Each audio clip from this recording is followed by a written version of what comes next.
Hello and welcome back to the channel. We are going to talk about the Rebel Stakes. It's on Sunday at Oaklawn Park. And I know I'm posting this late, but better late than never. I did want to do every points race that's in America, so let's talk about the Rebel.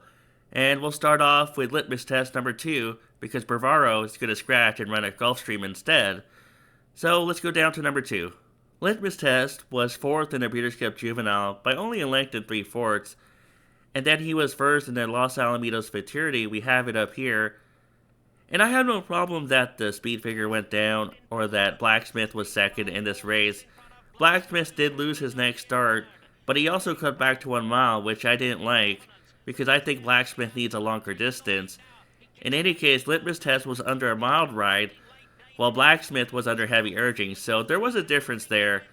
And Litmus Test did fine to hold off his stablemate in that race. So I have no problem with the Los Alamitos race, and he's fine. Litmus Test is fine. He's not that exciting, but he's not bad. The thing is, Bob Baffert will bring his price down, and you want to think about that. So I don't know if I want him on top, especially off the layoff, although he's been working out a lot, so I'm sure he's fit by now.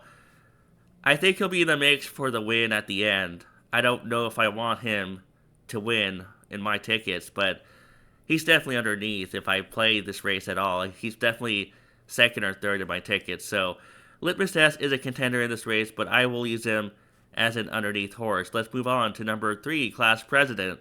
Class President has taken a bit of hype online. He broke his maiden at Gulfstream, and then he was second in the Swell Stakes to Solitude Dude. I didn't like that race too much. We have it up here, and Class President is on the inside. Solitude Dude is in the lead. And Class President just can't keep up with Solitude Dude, who opens up on this field. And he sees Solitude Dude is going to win this race by over 3 lengths. While Class President did finish second. I mean, it wasn't a bad second, but he wasn't keeping up with the winner. And I've heard from everyone that he wants more distance. Class President needs more distance. He needs more distance. Does he need more distance? I mean, yes, he broke his maiden at 1 mile. He has the pedigree for more distance. We haven't seen it, but everyone just assumes he wants more distance. There are a lot of people out there who assume this is going to be a big-time Derby horse. And there's just nothing on paper that indicates that right now. He has a 93 and 87 on Breeze. He has a maiden win and a second in the Swale Stakes. There's nothing at all to indicate that this is going to be a big-time Derby horse right now. It's just speculation, maybe educated speculation, but at the end of the day, nobody knows yet. And I don't think he'll be 10-1. Given all the hype he has online for him, I don't think he'll be 10-1 in this race. I think there's a chance he could be, I don't know, maybe 9-2. He could be below 6-1. Let's put it that way. I don't think he'll be 10-1 in this race. I'm not saying Class President can't be everything that people are saying he's going to be. I'm saying right now, there's nothing on paper indicating that. I want to be more careful and say this horse has to prove himself first before I spend any money on him. So, Class President is not for me in this race. Let's move on to Blackout Time. Blackout Time, we haven't seen him since he ran second in the Breeders' Futurity last October at Keeneland, and he was second to Ted Nafi, who was a top horse at the time, or the top 2-year-old. We have the clip up here. Ted Nafi's in the lead. Blackout Time is on the outside. And Litmus Test is on the inside. So Litmus Test was in this race, and he was fading. Blackout Time moved ahead of him. And yeah, you could say Blackout Time finished ahead of Litmus Test, although we don't know if Litmus Test is the same horse. He could have improved since then, and those two haven't met since October. It was a good effort from Blackout Time, but why did he scratch from the Breeders' Cup? And does he have enough works? He has 5 works, although I read somewhere that McPeak wishes he could have put 1 more in him. So is he fit and ready for this race? I mean, the goal is the Kentucky Derby, so the Connections won't lose any sleep if he loses this race. I don't know. He's a contender, but there are many questions here for Blackout Time. Let's move on to Honey's to Blame. Number 5, Honey's to Blame. I just think this class hike is too steep. He goes from an optional claimant Oaklawn, and I don't think the horses in that race were that great. And he had Lasix in that race too. Although when he broke his maiden in a state-bred race at Oaklawn on December 13. He did win by over 5 lengths in that race. Again, though, it was against state-bred maidens. So who was in that race? I need to see more before I trust him. So Honey's to blame, not for me in this race. Let's move on to number 6, Strategic Risk. Number 6, Strategic Risk.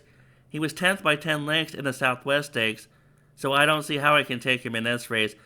In fairness, he did make a move in that race. He was 4th by 3/4 of a length at 2C, and the pace was fast, but for him to fade by 10 lengths, even if the pace was fast, I think that's too much. In the Smarty Jones, Strategic Risk had everything his own way. As the presser, the fractions were 24, 49, 114 in that race. And then in the Southwest, it looks like he couldn't handle the pace, 23, 47, 112, and he had nothing at the end. So there's no way I could take this horse right now.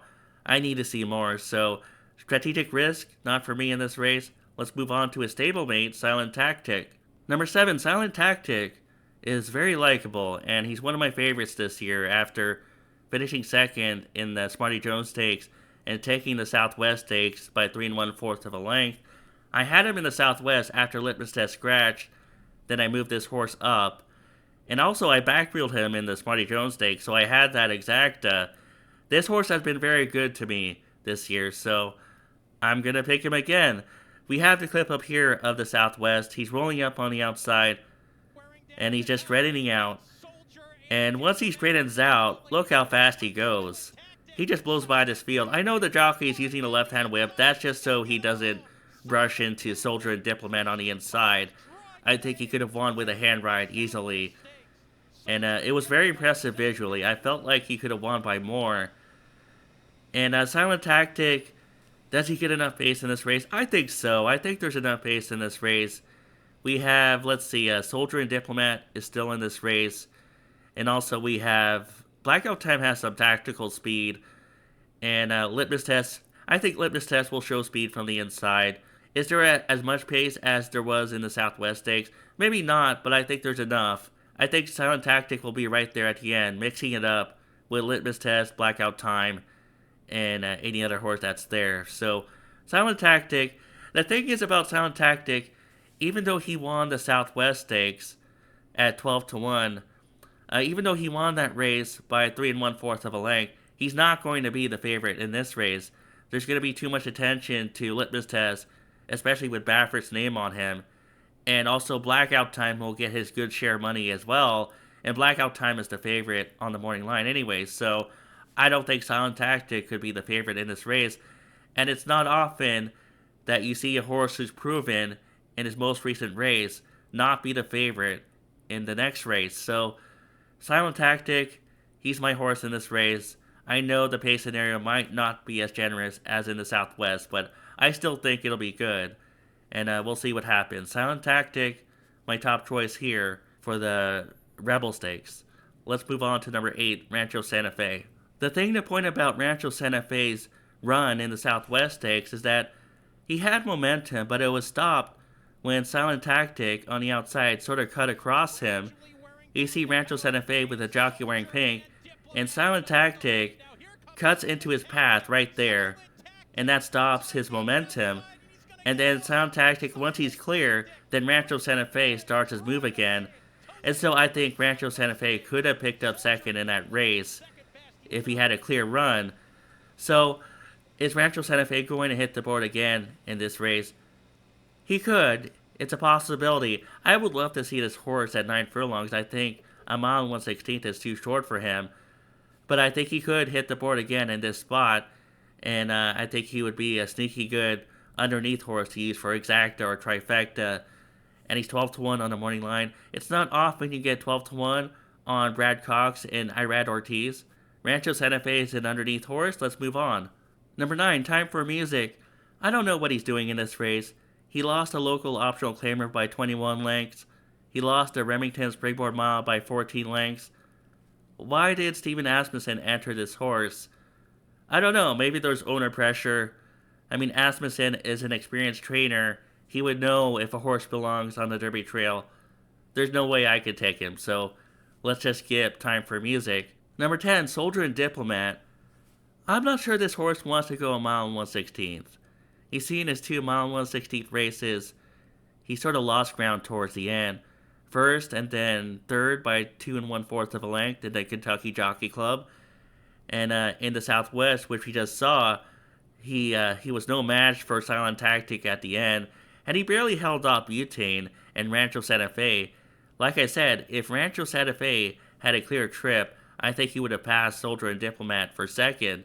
So I don't know if I want to take him. I mean, he might be like my fifth preference in this race. If I was going to do a superfecta, maybe he'd be in the third or fourth spot, but I'm not really high on this horse at a mile and 1/16th. I think he needs to cut back to 1 mile. We'll see.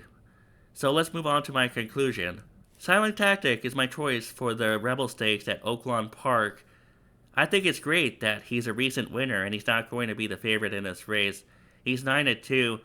He might be a little below that, maybe 7-2, 4-1, but I don't think he'll be the favorite. And is there enough pace in this race? I think there's enough. Maybe there's not as much as the Southwest, but I think there'll be enough pace in this race. And for second and third choice, I would say maybe Litmus Test and Blackout Time. And for a sneaky underneath horse, maybe Rancho Santa Fe. And maybe even Soldier and Diplomat, but I would prefer Rancho Santa Fe as my long shot horse underneath. But Silent Tactic is my horse on top, and I just think he's a good horse, and he's going to be overlooked because the Baffert horse is here, and Blackout Time is here. So Silent Tactic is my top choice in this race. Thanks for listening to my video, and I'll be back soon with another Derby Trail video.